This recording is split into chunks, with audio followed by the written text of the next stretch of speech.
আসসালামু আলাইকুম, কেমন আছেন সবাই? আশা করি আল্লাহর রহমতে ভালোই আছেন। আমরাও আপনাদের দোয়ায় ভালো আছি।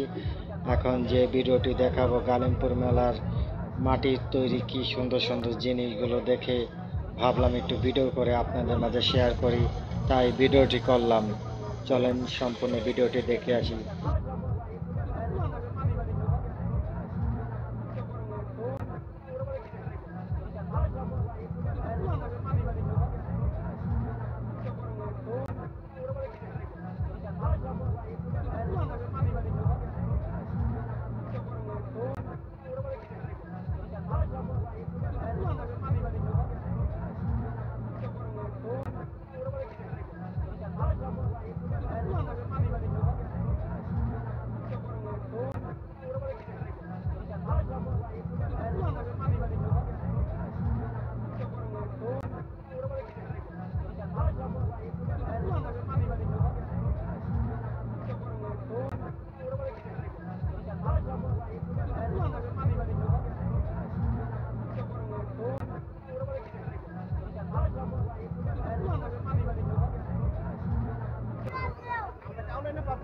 দেখ এক মাস বলবে জাঙ্গিরা জাঙ্গিরা